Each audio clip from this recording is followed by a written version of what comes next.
Hello and welcome everyone to today's talk. We will get started momentarily after we give another minute or so for people to log on. We thank you very much for joining us.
Welcome everyone to the Harvard Fairbanks Center's weekly forum on critical issues for contemporary China.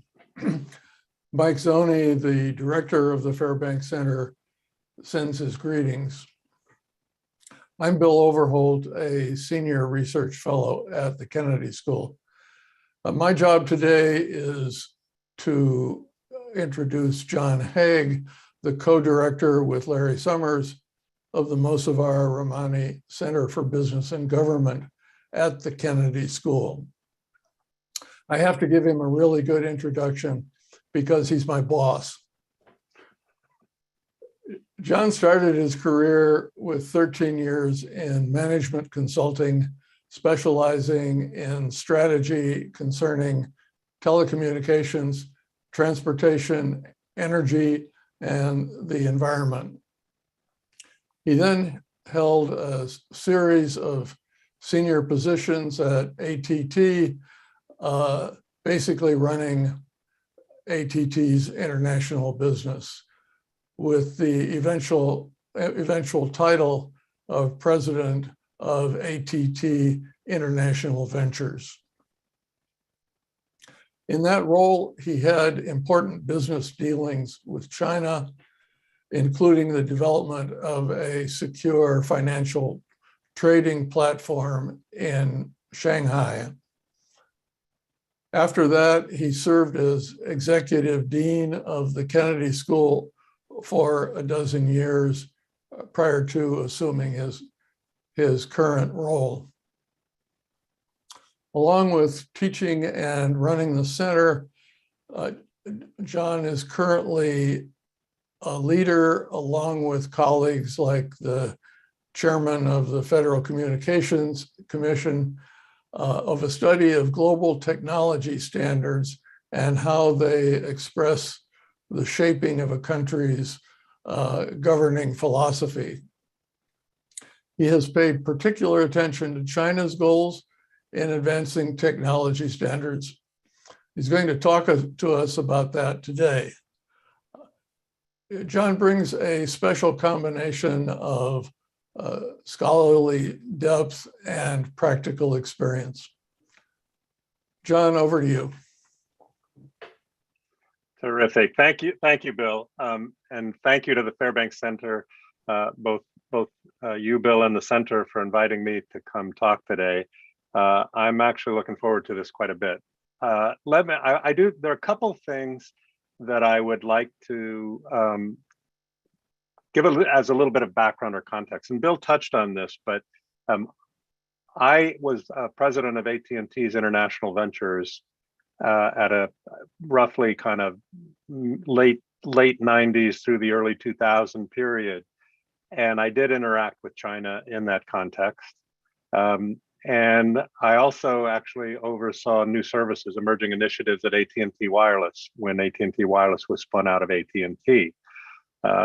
My background, as you gather from that, is not an academic background. I am not your typical traditional academic. So if you try to go and look at papers I've written, you probably won't find a whole lot. And I would say just that I bring a very kind of pragmatic businessman's perspective from industries that are heavily regulated. The work that Bill touched on that we're doing now, we have as research fellows at the center, Tom Wheeler, Phil Verveer. Tom Wheeler used to be the chairman. He's former chairman of the FCC, Federal Communications Commission. Phil Verveer, who was the US ambassador to the ITU, and a few others. And we've started working on this question of standards and global standards in the telecom sector, but more broadly in digital technology. What I want to touch base on today, and I'm going to share my screen with you because I got a bunch of slides I'd like to go through.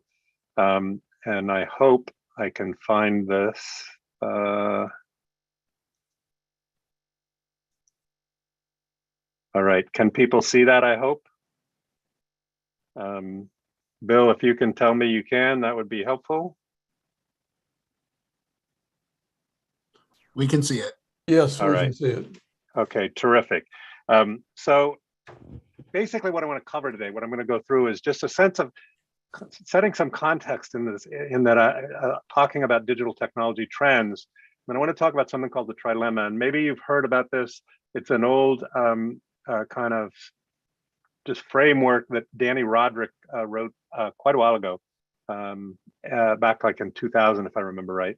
And then there's this issue of companies and nation states, and then how that applies to China as you think about China's technology aspirations and how they're pushing to set standards, their new IP, and then a use case, if you will, the CNY, the Chinese digital currency that they're setting up, and then what's the Western response. So that's the outline, the structure, and I'll go through it. Let's start with the technology. So a few things that probably not startling to any of you, but are important.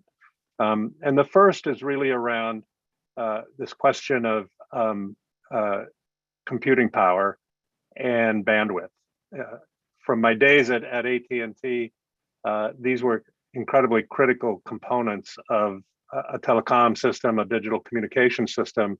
You shifted from from an analog voice transmission system to a data system. And when you do that, all of a sudden you're moving to packet networks, and you're moving to a structure that is very different and heavily, it's basically a bunch of computers connected by wires.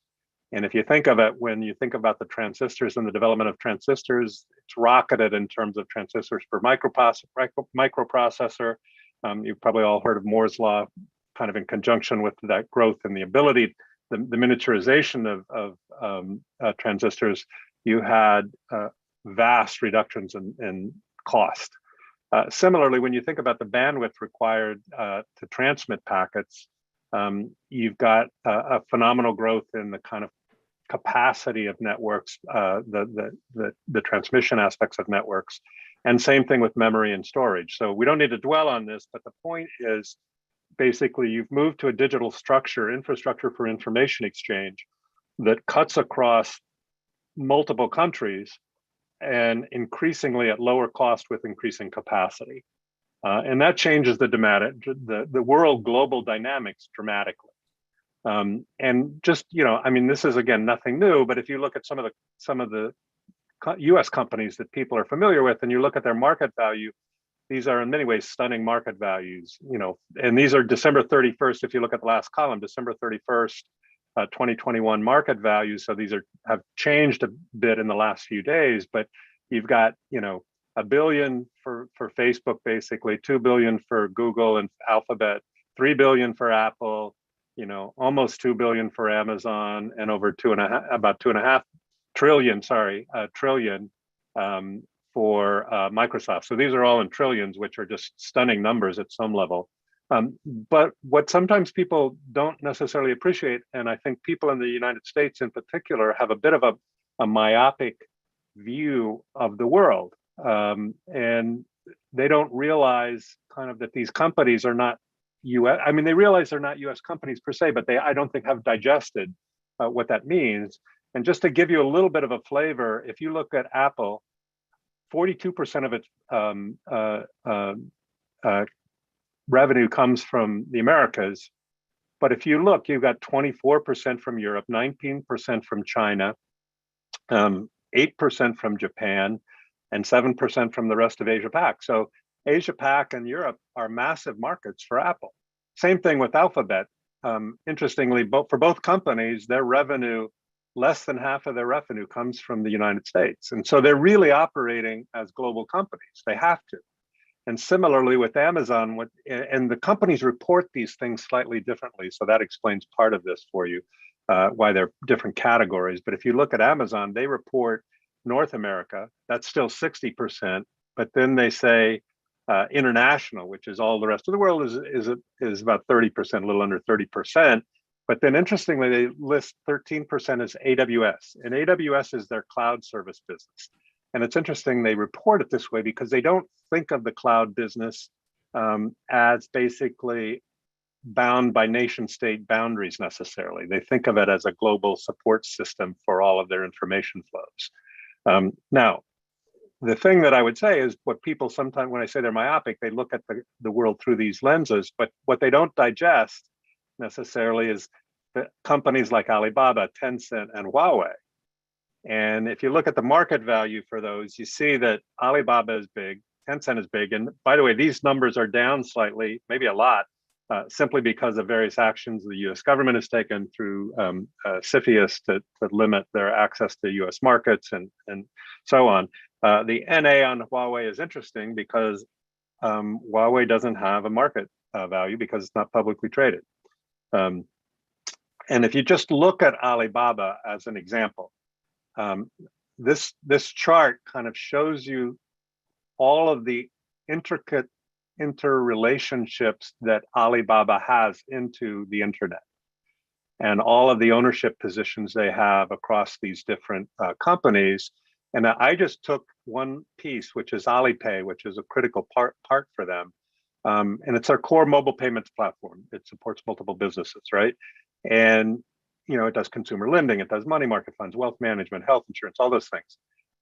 And I don't think people have in the United States appreciate that they have 10 times as many customers as the largest US bank. And they use 1/10 of the number of employees. And part of that is they are truly shifting to a strong digital core, utilizing AI, and incredibly successful. Now that success is also part of what caused problems for them. If you look at from a globalization perspective, their approach, it's this is from their annual report, the 2021 annual report. Continue to expand our globalization efforts, serve more than 1 billion consumers through our China consumer business. That doesn't mean they're in China, but it means that they're using the Chinese consumer business platform like Alipay or whatever. And then they want to facilitate more than 10 trillion renminbis of annual consumption on the platforms, or about 1.5 trillion. Now, that's their aggressive stance, but obviously the People's Republic of China, PRC, has some concerns because, and this is my own perspective, which may not be shared, I think the PRC is very concerned that Alibaba, through Alipay and other systems, is collecting all of this personal data, and it's not clear what the relationship is of that to the PRC. And so, if you read the letter that came out from the chairman and CEO of Alibaba, and I just pulled a little piece of it on April 21st, April 2020, Alibaba received the kind of quote administrative penalty decision issued by the State Administration for Market Regulation, SAMR, of the People's Republic of China, and then he goes on very humbly to say, we accept the penalty with sincerity and will ensure our compliance with determination. This experience has made us more thoughtful about the responsibilities of a platform company like Alibaba, which aspires to be the infrastructure of the digital economy. They got their wrist slapped big time. Jack Ma, who is basically the founder of Alibaba, you'll notice that's not his name listed as the chairman and CEO. And this was a very aggressive, very deep response by the PRC. And if you look, even just recently, as yesterday in a publication called The Information, which is a daily newsletter, Jack Ma's interest Ant Group delays IPO as Beijing's tech crackdown goes on. They canceled Ant Group's 37 billion IPO in late 2020, and it goes on to kind of say, gee, what's going to happen, and are they ever going to be able to have a public offering? Let's switch to Huawei just for a second. Huawei aspirations. So they had, this is from their annual report, and the emphasis I added, but they want to build a fully connected, intelligent world. And Huawei is primarily, I think most of you probably know this, but if you don't, they're primarily an equipment business. And they want to drive ubiquitous connectivity, drive ubiquitous cloud and intelligence, build powerful digital platforms, and redesign the user experience with AI to give more personalized experiences. Now, I had some experience with Huawei when I was at AT&T. And in particular, AT&T had a company called AT&T Latin America, which was a publicly traded company of which AT&T parent was the controlling shareholder. And I was the AT&T representative on the board of AT&T Latin America. And the CEO and president of AT&T Latin America came to me and said, basically, John, Huawei has come and offered to sell me, this is in around 2000, to sell me networking equipment, and their price is about 60% of the next best offer. And the next best offers include Lucent, which was the AT&T equipment spinoff that had occurred in like 1993. And his question was, do I have to buy Lucent equipment? And my response was to ask him a couple of questions. One, do you know the funding structure of Huawei, and is it sustainable? And two, do you know, or can you prove to me that there are no backdoors in the equipment that enable them to collect and aggregate information and data? And he couldn't answer either of those questions affirmatively, and so the decision was to go with Lucent equipment. But that was very much, even in 2000, the kind of mindset that Huawei had and how they were approaching the markets. Now, if you look at their growth has been phenomenal. And they are the world's largest equipment provider. They don't have all that much competition. You've got Ericsson, you've got Nokia in some areas, you've got Cisco in some areas, but they're doing revenue of 137 billion. And if you look at the source of that revenue, the bulk of it is in China, but they also have a significant component that comes from EMEA, and not as much from the US, not as much from America, but certainly aggressively trying to enter the market, certainly up until recently when the effects of CFIUS actions went into play. And if you just, that's at the firm level, right? You're looking at firms and they're deeply embedded in the global economy. But if you look at this from a country perspective, you also see that both countries are incredibly embedded in the international economic structures. Almost about a fifth of China's GDP is from exports. That's $3.4 trillion. For the US, a little over 10% is from exports, and that's about $2.5 trillion. So these are big numbers, and the countries themselves and their firms within these countries are heavily integrated into the global economy. Now, this is the global trilemma, and I don't know how many of you are familiar with Danny Roderick. The original version was in the Journal of Economic Perspectives. You can go back and find it. But he basically identified these three major considerations. One is kind of what he called hyperglobalization, and that's the integration in financial markets. The other he referred to as national sovereignty, and the third was democratic politics. And if you think of that first relationship of national sovereignty and hyperglobalization, if you get hyperglobalized, you basically are adhering to the fixed rules in global financial markets. So you've got free capital markets, free enterprise, small government, low taxes, flexible labor markets, deregulation, privatization. Now, what that does is, in fact, in the kind of nation state, national sovereignty space, kind of limit, if you will, or minimize your ability to manage your capital flows as much as you'd like. And historically, this model has not been compatible with democracy. The example Danny gives is Argentina, which tried to be aggressive and follow the rules to attract international foreign capital into Argentina. They were kind of somewhat successful, but then when they suffered a financial crisis, the democratic politics within the country, the pressures from people extended that, created problems, and was a major issue for Argentina. Democratic politics tended to override the golden straitjacket of being in hyperglobalization. Second is thinking about national sovereignty and democratic politics, right? Bretton Woods it's sometimes called the Bretton Woods Compromise, which really allowed countries to dance to their, as it says, dance to their own tune, as long as they removed a number of border restrictions on trade, generally treated people. Now, the problem is that can maintain some national sovereignty, and it can certainly provide some democratic legitimacy at home, but it's not really it's just an incomplete globalization, so you don't get the benefits necessarily of globalization. And then the third alternative is global governance. So you have robust global institutions with regulatory standard setting powers. So, that has certain pluses in terms of managing democratic politics and integrating into the global system, but it requires, you give up a lot of things that would be nationally determined, right? So you give up some regulatory authority, you have some institutional limitations, and you give up, in a global sense, policy diversity. So you lose the experimentation that comes from that.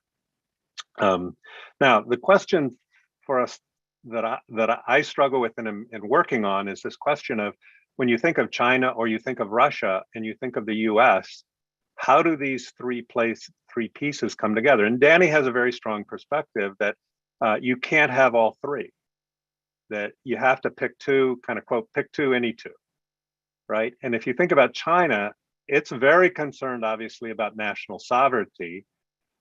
It operates in these massive global, massive global economies in a significant way, is dependent on it for its exports, but doesn't really like the notion of a golden straitjacket. It doesn't want to give itself up to some of these global financial rules that exist.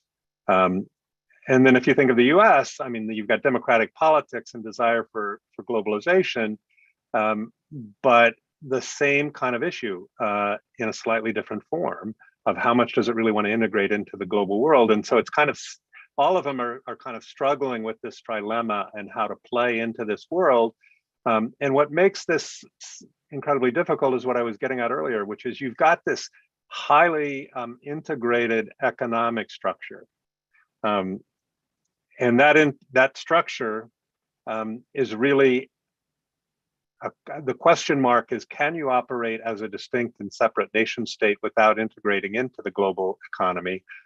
Or do you have to integrate? And if you do, then what are the terms and conditions under which you're going to integrate? And that's at the heart of what we're really talking about when we start to get to standards.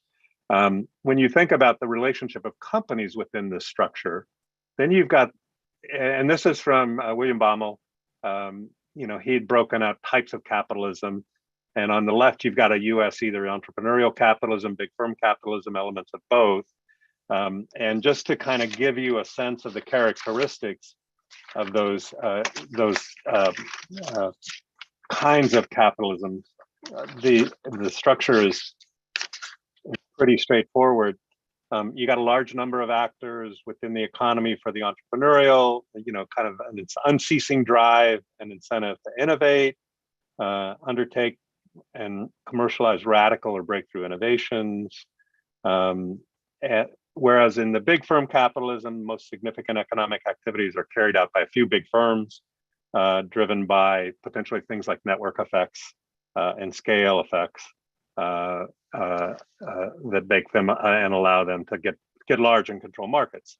In the oligarchic capitalism, you've got a nominally capitalist system with property rights, but government policies are designed to predominantly or exclusively promote the interests of a very small, narrow, usually very wealthy portion of the population.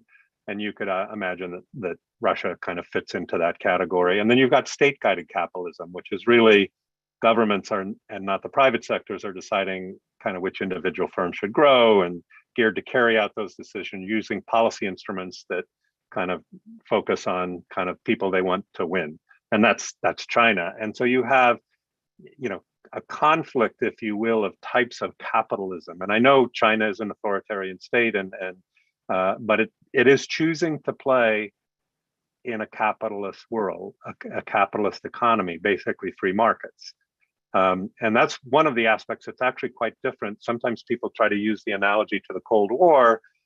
It's very different. And it's very different because if you think about the Cold War with Russia, Russia was not choosing to operate as extensively as a capitalist enterprise in global economies. China has made a different choice. And while they may be socialist at home, authoritarian at home, they are operating in global markets.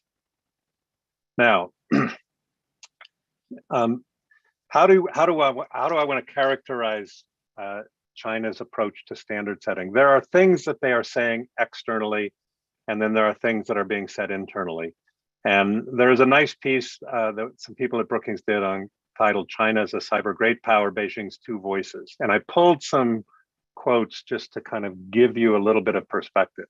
Externally, they're saying things like international standard setting in telecom should be win-win, collaborative and inclusive, provide a blueprint for formulating global standards with mutual respect, shared governance, build mutual trust, deepen cooperation, work together with others, and support multilateralism.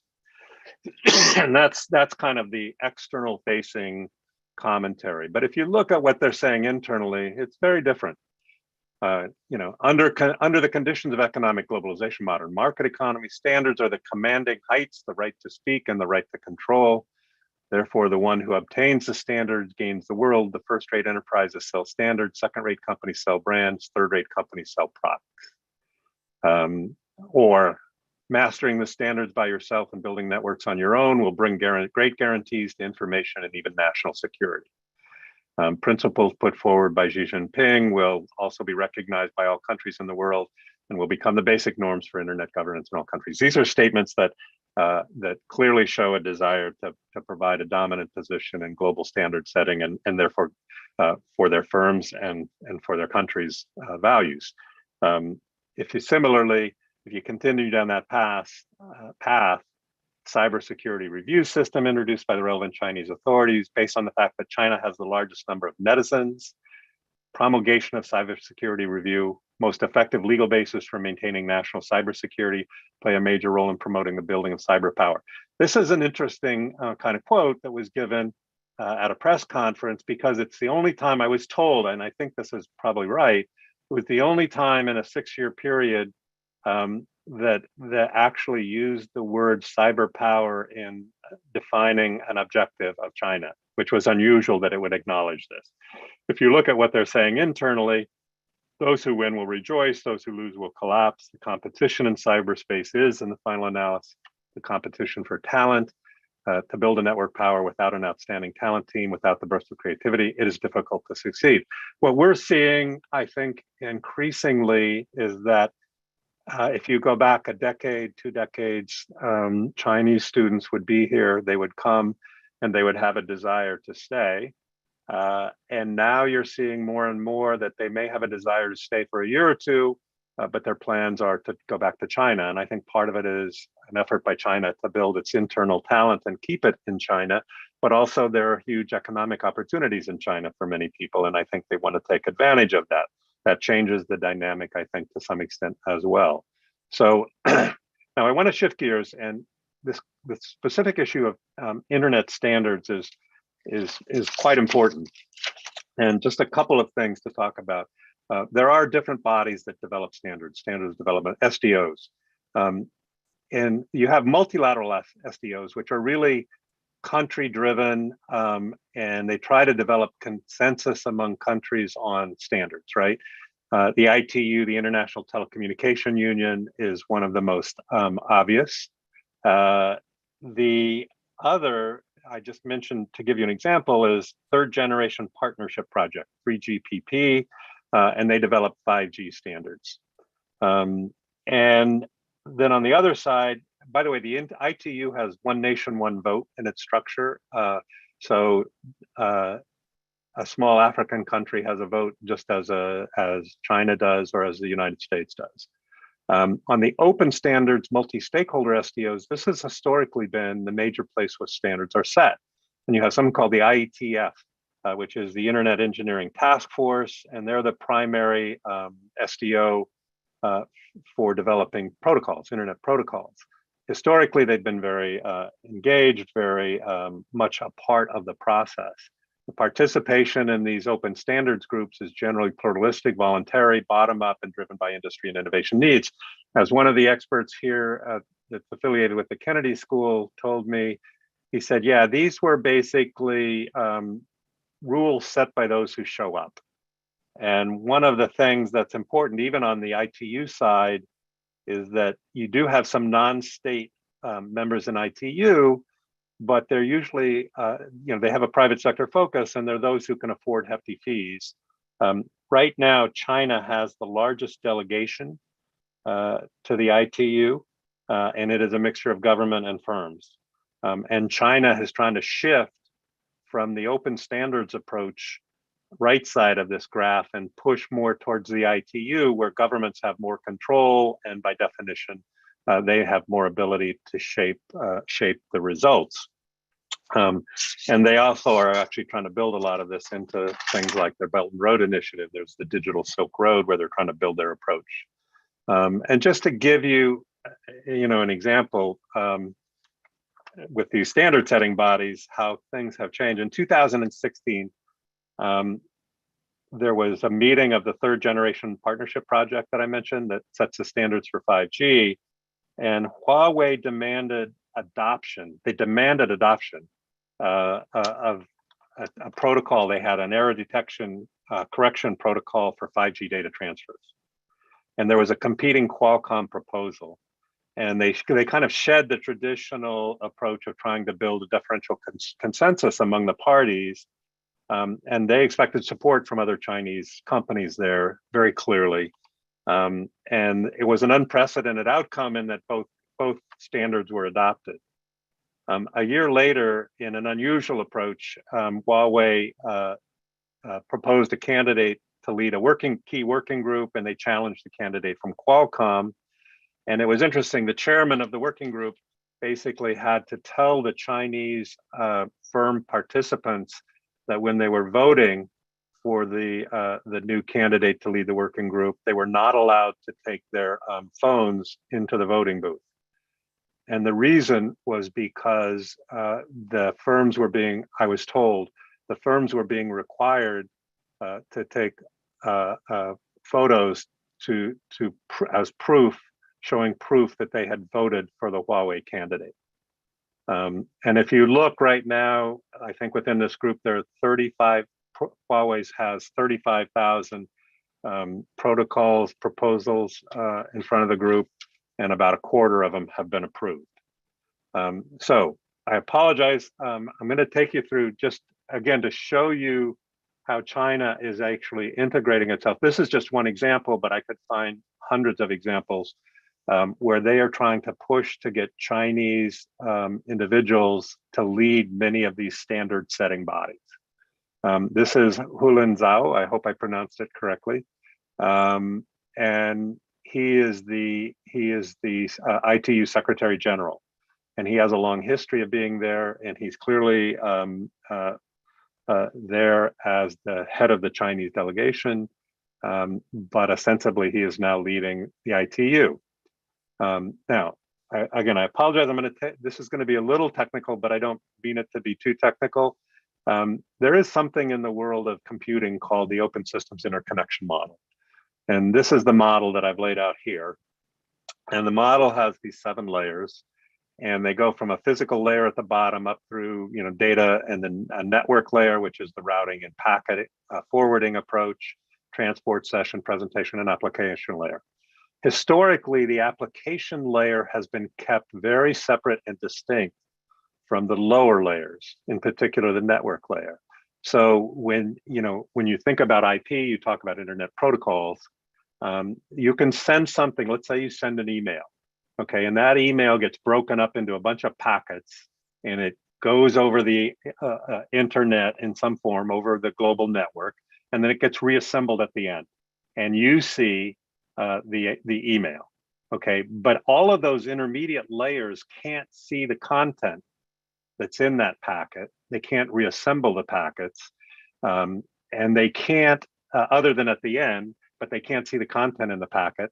And you have an IP address at the sending end and an IP address at the receiving end, but you can't tie that IP address to a specific name or identifier. So you don't know who's sending it, receiving it, and what's sent, right? So it maintains this anonymity in the internet. What China is trying to propose, and they propose something called the new IP. They introduced it at the ITU-T Telecommunications Standardization Advisory Group in 2019. It was ultimately voted down, but I want to just help you understand what they're trying to do with this new IP. On the left, you see the historical and current approach of the internet, right? You have data transport, so little packets kind of going through.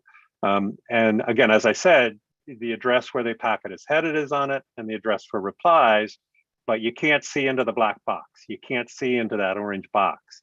Okay, China's new IP builds off of a blockchain structure.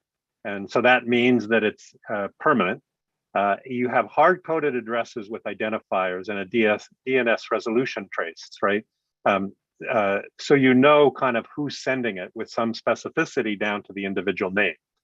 And then the information on the you get it on the packet header, you get a description of the content, you get an address where the packet is heading, an address for reply. So you're seeing all of this information that historically has been anonymized and encrypted. And then you're seeing hard-coded addresses and identifiers that enable tracking, and the network can be instructed to disconnect devices or discard packets. So what this, and basically what this becomes is a massive surveillance machine. And it enables people to have their access cut off. It also enables observation of what people are doing, and it's down to the individual level. For me, I find this a very scary proposition. So as I said, this proposal was voted down in 2019. It was defeated, but it doesn't mean that China has given up on the new IP. All they've done is simply pursue it in different ways, right? So they basically are trying to standardize discrete pieces of the new IP through lower level subgroups within the various standard setting bodies. So they're still aggressively trying to build this out. And at the same time, in April of 2021, they started a large scale pilot project in China where they're building a backbone network that connects 40 leading universities. And it's built off of this new IP structure. And the intent, I think, partially is to provide a proof of concept. By providing a proof of concept, they're overcoming one of the objections that came up when the proposal was brought forward and defeated in 2019. So where does that leave us? Well, I want to talk about one use case. And I was on a call last Friday. The Hoover Institution released a report called The US, China, and the World at a Crossroads on digital currencies. And this is a classic use case. The People's Republic of China clearly views digital currency as a critical area within the broader cyberspace area, where it can exert a leadership role in setting global norms and rules around both digital policy and technical standards. And they are the country to issue the first CBDC, central bank digital currency. They say it is only a cash entity and operating only within China, but they are using it to get first mover advantages in the global financial system. And they want to solidify their leadership in payments technology innovation. They want to set economic norms and technical standards that align with their system of authoritarian governance. And they want to undercut the traditional dominance of the US dollar as a source of geoeconomic strategic influence. I understand why they might want to do that. But it is again, a use case built off of this infrastructure that I'm talking about, this new IP infrastructure. The PBOC, has already gone out and started proposing international principles for cross-border digital currency transactions. Somebody asked a question. I was on a call, and somebody asked someone from China, when will you move to a fully non-cash digital economy, and the person laughed and said about 2 years ago. I don't know if that's accurate, but it gives you a flavor of kind of the orientation. And again, I would point out that Huawei is a strategic partner of the PBOC's Digital Currency Research Institute, and they're collaborating with them on an ECNY projects related to distributed databases and networks, as well as on ECNY-enabled mobile phones.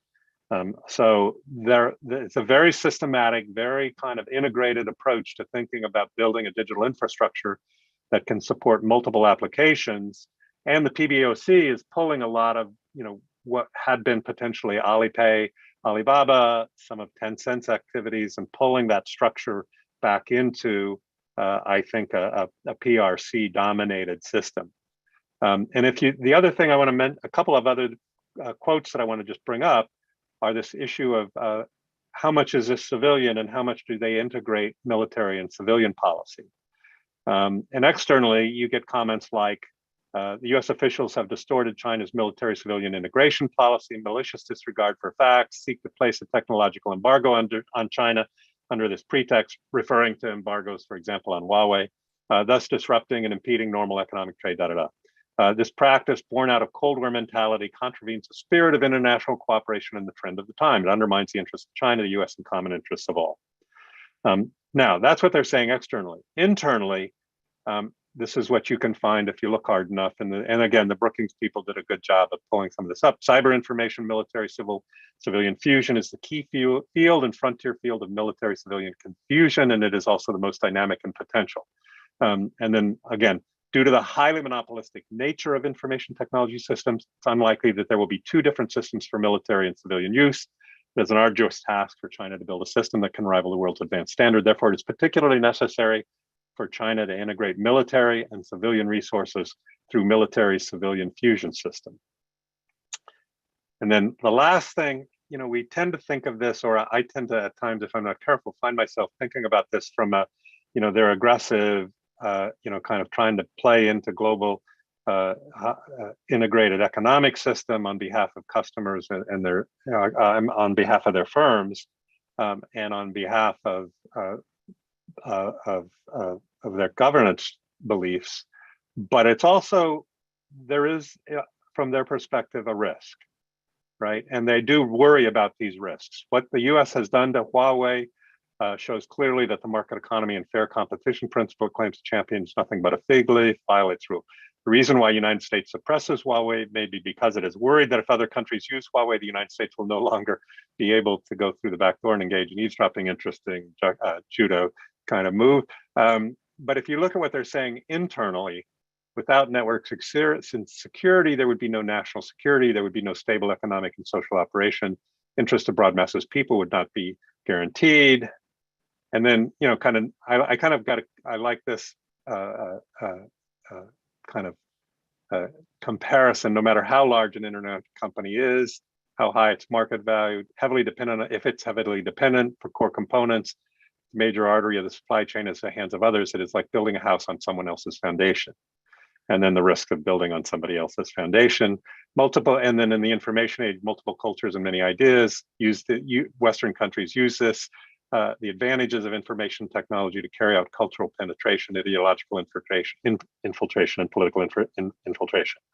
This tees this issue up of standards, not as a kind of getting an advantage completely. It is almost a sense of this is an existential crisis to China that we must face and address. And you could have a similar perspective if you think about the US and Western democracy. So it naturally kind of raises a bunch of questions. You have a US system and other democratic countries, highly decentralized capitalist system, companies operating pretty much autonomously with these democratic values and extensive international integration. And on the Chinese side, you have highly centralized, companies are responsive to the PRC, contrary approaches to human rights, extensive international integration, and a very extensive effort in a coordinated manner across the PRC and key firms to define global technical standards consistent with their political system. This sets up a tension. And it's kind of given the global nature. My question and what I'm looking forward to having a conversation about this with all of you. Given the global nature of digital technology, how do these different approaches resolve themselves? Is this a winner take all, or is it a fragmented technical set of standards in the splinter net? And I did want to pull up. So in 2006, I don't know how many of you know Jack Goldsmith and or Tim Wu. Tim Wu is now on he's a Columbia Law professor, and he's on the Council of Economic Advisors. Jack Goldsmith is a professor here at the law school. They wrote a book in 2006 called "Who Controls the Internet?" And I'm going to just read you one of the quotes from the book. The internet is splitting apart and becoming bordered. Far from flattening the world, the internet, its language, its content, its norms, is conforming to local conditions. The result is an internet that differs among nations and regions that are increasingly separated by walls of bandwidth, language, and filters. This bordered internet reflects top-down pressures from governments that are imposing national laws on the internet within their borders. Now, if you think about what are the response, the United States and Western democracies to some extent have gone and operated not in the multilateral, but in the multi-stakeholder kind of model. And so, we're not really showing up in the same way to some of these major issues, on some of these major issues. And so what's the response? This is a start. There's much, much more to do in kind of sorting this out, but there needs to be some kind of, first of all, does the US and do other democratic countries have the will and capacity to exhibit leadership and try to build a coalition of the willing to bring this forward? There needs to be some clarity on strategically what is trying to be accomplished, some more systematic process of engagement. In the US, because it touches so many different aspects of policy, it's going to require a very coordinated interagency effort. There's going to be a need to kind of build and enhance our competitive and innovative approaches, things like passing the US Innovation and Competition Act. And then the Chinese are incredibly persistent, taking a long-term view, aggressive, and there needs to be a comparable response. It needs to be a long-term view because it will be a multi-year effort over time. And the question in my mind is, how does this play out over time? And I'm not good at predicting things like this, but what are the ways or the potential ways in which this could be compatibly and reasonably resolved and developed? And I don't know if that's possible, but I would be interested in hearing people's responses. With that, I am going to stop sharing my screen and go back to Bill, and I'm happy as best I can to help address any questions that may come up. Thanks so much, John. I wonder if you could say a little more about the options going forward. Here you have these radically different systems. If we were in a less contentious environment with China, is there any imaginable path to some kind of compromise compatibility? I mean, I've been thinking about that, and that to me is the critical question. And the problem I have is I don't see a compatible approach that kind of, if you go back to that trilemma structure, that basically extends hyperglobalization in some way and builds a global system well. And that's just been exacerbated by recent events. I mean, Russia's intrusion into attacks on Ukraine kind of point out a couple people. Ash Carter, former Secretary of Defense, and I were talking, and he said globalization's dead. And I'm not sure it's that simple because of the integration that is in place, but it's starting to break down. I think people will pull supply chains increasingly back towards home countries. You'll see increasing national sovereignty focus. And what that means is, if I had to predict, the likely outcome is the more likely outcome is a splintered internet, where you have nation-state borders still playing a big role in defining what happens within countries. And the question is how small or how large those different splinter nets are. I think you'd need to, one thing that could be compatible but still problematic would be a larger European, US, North America kind of consortium building standards in an internet consistent with democratic values. It creates major problems, if you will, for firms in that context, because if you look at the size of the Chinese market, which is I tried to show with some of those pie charts, firms are going to have major issues if they can't operate in some of those markets that may have alternative approaches to the internet and a new IP blockchain kind of structure, and that's troubling. And if you want to know the truth, that's kind of where I am with the project in terms of, can we think of some alternatives here and approaches that can help address that what the question you've asked. So I know that's not a very fulfilling response, but it's the best I have at the moment. Thanks. We've got a question from Mark Dallas. He says, what's the relationship between the ITU and the multi-stakeholder SDOs? My impression was that the SDOs are more important than ITU in the internet. Also, ITU sets broad parameters for 5G, but 3GPP is where tech specs are set, and they have supermajority voting, I believe. He says our research team is looking at these topics too. So, that's one of the things that's interesting, is if you look at China and Russia, they don't like having entities independent of governments setting protocols, making decisions. And so Mark is exactly right that historically the multi-stakeholder approaches that are primarily private sector entities have been the driving force. And what you're seeing is potentially an inflection point where China and Russia, China in particular, are trying to pull some of that into bodies like the ITU, increase government engagement through 3GPP, and try to get more kind of national control. There was a joint statement when Putin visited Xi Jinping in China, and the joint statement was long, but on this part of it, it basically emphasized the importance of nation state sovereignty, the importance of nation states in defining a lot of these different internet standards and protocols, digital technology protocols and standards.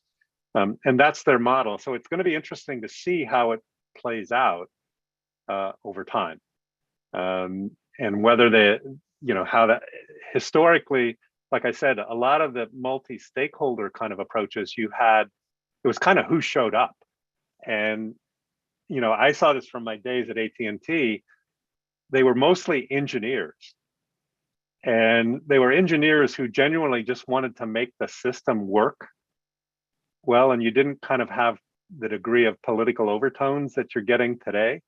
And it wasn't complicated. Even when I was running international, obviously I wanted, if you picked up a phone in Boston or New York and wanted to call Tokyo or Singapore, you wanted the connection to work, right? So these were fairly technical meetings focused on, interconnection, interoperability, things like that, to make the system work.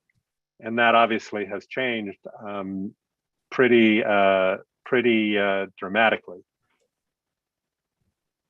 So Mark, I think you're right. I mean, and the question is, how will this play out over time? On the question of how will that play out over time, Hong Shen asks, can you predict the immediate future development of 5G and 6G technology? Will China win the competition against the US? I think that question is an opportunity to kind of define the resources of the two sides or the multiple sides and the structure of the game. Yeah, I mean, so first of all, back from a standard setting perspective, you've got a huge effort by China across multiple technologies that they've identified as critical for the future. And they put 5G and actually ultimately 6G in that category. And their general, as a country, their general perspective is that they need to lead in the development of the standards and the development of that technology. And so, if I mentioned it earlier, but, Huawei is a private company, if you will. And I've looked at their annual report and tried to figure out a bit of their funding structure. And that funding structure has a lot of PRC kind of annotations on it. And so I don't really know the funding structure. I haven't dug into it enough yet to really understand it.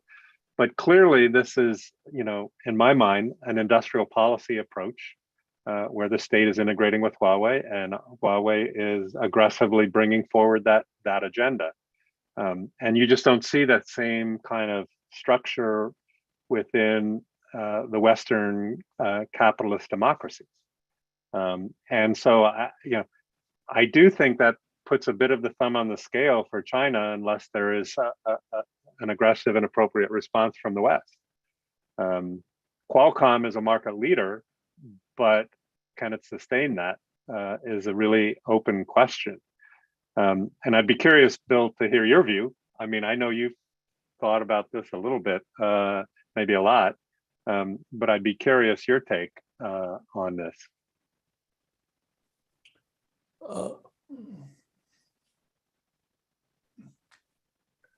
I'm not sure I have a lot to add at this point.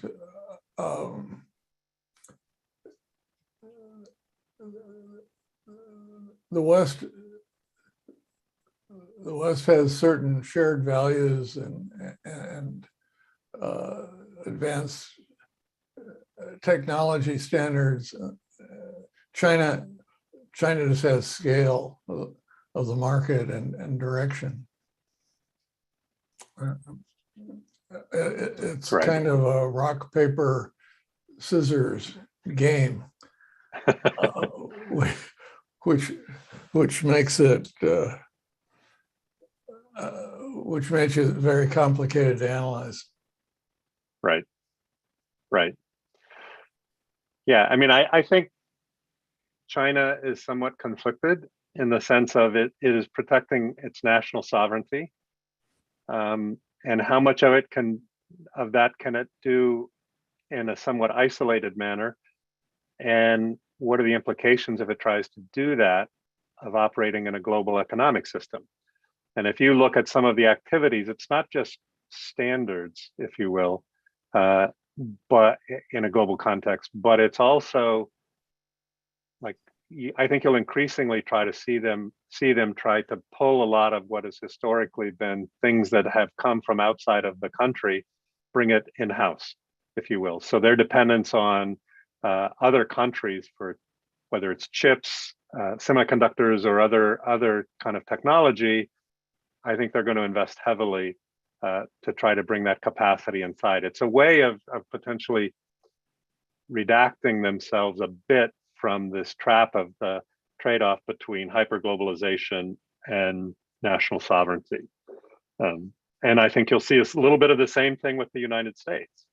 The natural, the kind of centripetal forces are to, not just from the technology and standards, but from other events occurring in the world, like the Russian invasion of Ukraine, are forcing people to think about how do you build resilience into your system, and building resilience potentially requires you to suffer some cost of not operating in a fully global system, but having a more resilient system when there are crises or other events that happen.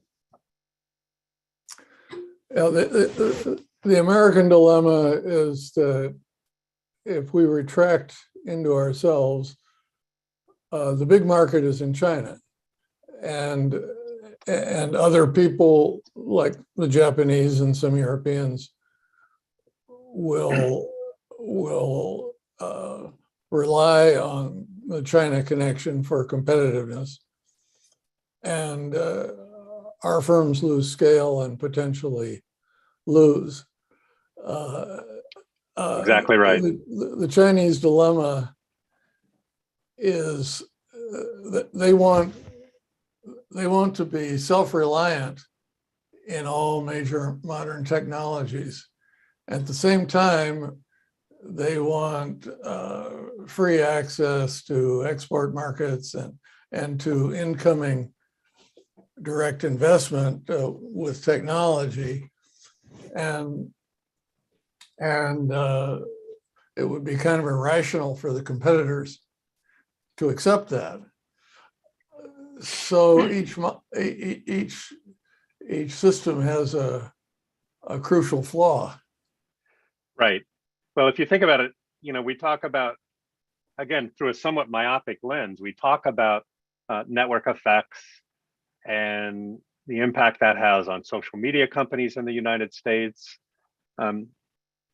If you carry that logic to the next level, there is an argument that says there are network effects on a global basis, right? That's the dilemma. It's a version of what you're saying, Bill. Can I retrench a bit back to my country? And is that sustainable in a world where there are network effects potentially at the global level? Who knows? I don't think I think it's really problematic, and I do think there are global network effects. And this splinter net alternative standard structure may break down some of those global network effects in a way, but then it leads to highly fragmented global structure. Okay, well, thanks, Senator. The Fairbanks Center asked me to convey his gratitude. This has been a marvelous dive into the large political and economic issues raised by a very technical subject. And you made a point of saying you weren't a traditional academic. I think that's exactly where the value is in this kind of a session. So thank you very much. Thank you for having me. I really appreciate the opportunity to talk. If people have interest, you can reach out through Bill or through the center, and I'm happy to talk. So I appreciate the opportunity, and thanks. Bye for now.